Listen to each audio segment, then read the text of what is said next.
Chapter 9. The Choice. Miss Drew? Mrs. Barrett approached. A woman has arrived from Amherst, quite unexpectedly at this hour. She's here to photograph the festival displays. Now? She planned to come earlier. Car trouble on the mountain pass, apparently. Mrs. Barrett responded with dignified skepticism. She continued when another traveler helped her with repairs. She is determined to speak with you and photograph your exhibits, and said she spoke with Mrs. Fairchild about a magazine article. My exhibits aren't ready. Rosalind paused, an idea springing to life. Edmund, will you delay Professor Ellsworth? I'll meet her briefly and join you soon. Some visitors arrived by chance. Some served a deeper purpose. In the entrance hall, Rosalind found a young woman in her 20s, her clothing rumpled from travel. She carried a leather case containing photographic equipment and a smaller bag filled with notebooks. Miss Drew? The woman extended her hand. I'm Lara Matthews. My father and I photographed Whitmore Furniture. You may have heard of them? Rosalind nodded. She most certainly had. The Whitmore craftsmanship was well known throughout Massachusetts. A while ago, I documented classic artistry for a periodical, and Clara and Nathan Whitmore mentioned your conservatory. They visited Greenfield for the holiday market, where Nathan exhibited a few of his pieces. Yes, I remember my grandmother saying how exquisite they were, Rosalind replied. The magazine is requesting another piece, and I'm focusing on plants. Your timing is remarkable, Miss Matthews. Rosalind carefully observed the woman's reaction, though her expression didn't change. I don't have any public exhibits yet, although I have a special flower that might be of interest. Lara focused on the well. I'm drawn to traditional knowledge presented in modern contexts. The specific phrasing, too precise for casual conversation, confirmed Rosalind's impression. This photographer had special perception, although she might not consciously recognize it. Can you return when daylight allows better photography? And do you have a place to stay tonight? The apartment hotel, the Beacon, Lara replied. I left my traveling bags there. I admit I'm curious about whatever special event has brought so many visitors here tonight. I passed them as I drove up the hill. Some sort of conference? Rosalind grinned. More of a community consultation. Community is the backbone of a small town. May I show you my work? Of course. Lara thumbed through her portfolio. Last month I took pictures of Jascha Heifetz performing Tchaikovsky's Violin Concerto at Symphony Hall in Boston. When I developed the prints, the movement of his bow showed trails of light on the negative, resembling visual repeats of the music. She lifted her camera case. I'd appreciate a different perspective on the cultivation of plants. Rosalind smiled. I'm sure we have many plants you'd appreciate. After Lara had gone, Rosalind returned to the well. Edmund was waiting there.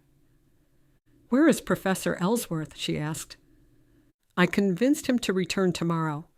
How was your meeting with the photographer?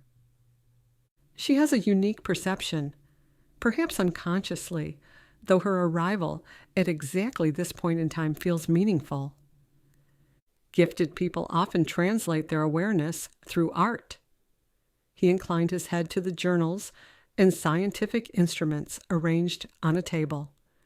You've prepared well. Whatever happens, I need to document the flower properly, both for science and for whoever comes after me. I love this conservatory and intend to do right by it.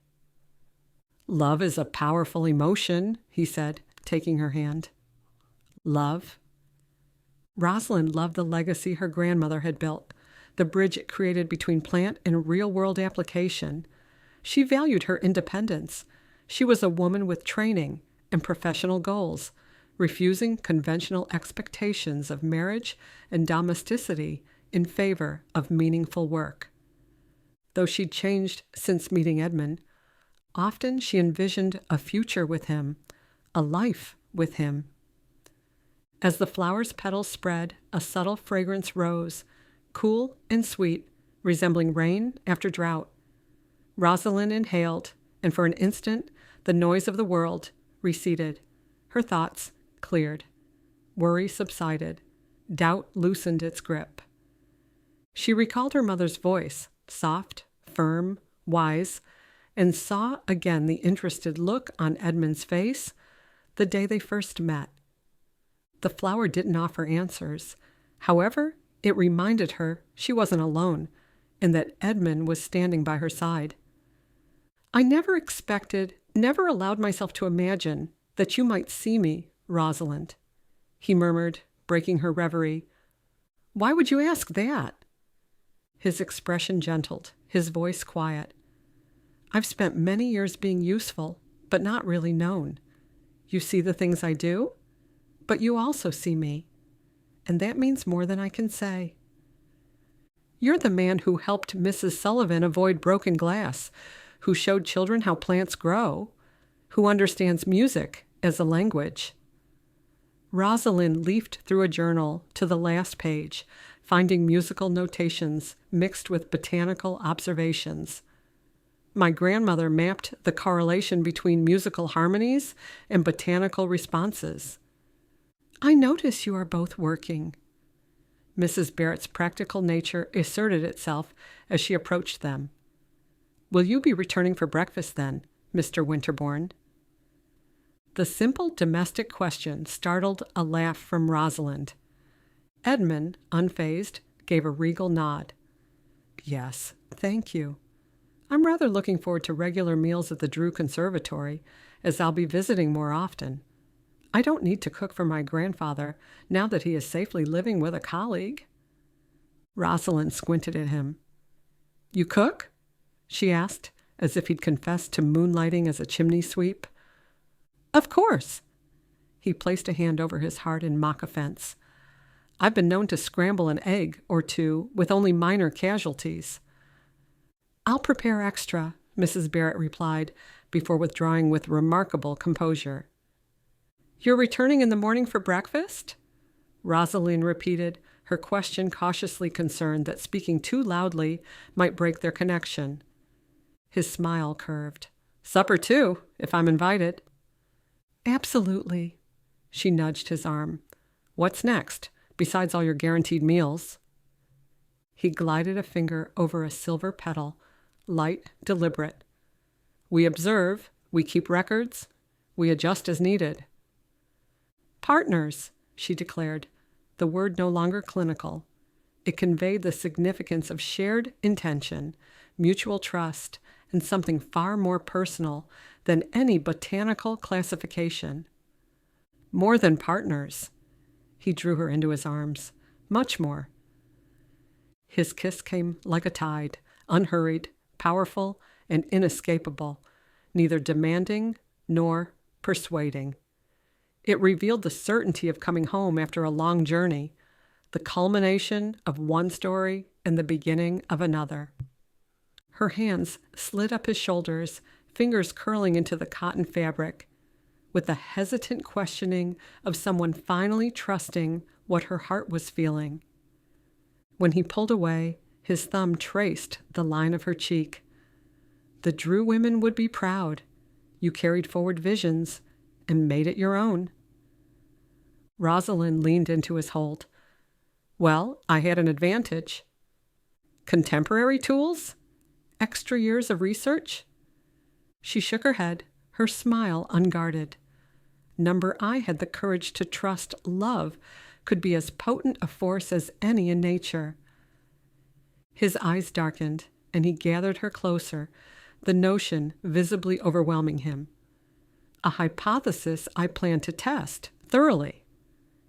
He placed a kiss on her hair, then the curve of her ear. For as long as it takes?